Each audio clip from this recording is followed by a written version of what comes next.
Guys finally আমি এতিয়া view পইণ্টত আছোঁ। আপোনালোকে চাওঁ যদি চাব পাৰে, আপোনালোকক দেখাই দিছোঁ ভিউ পইণ্টটো কোনফালে আছে।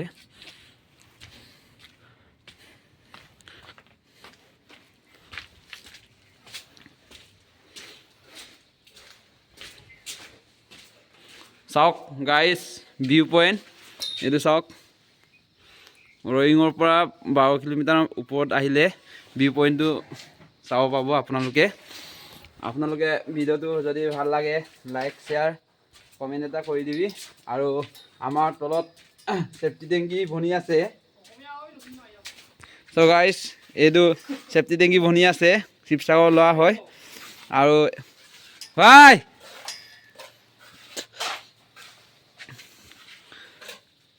চাওক ভিউ পইণ্টটো কিমান মজা আছে। ইয়াৰ পৰা আপোনালোকে আহিব পাৰে ইয়ালৈ।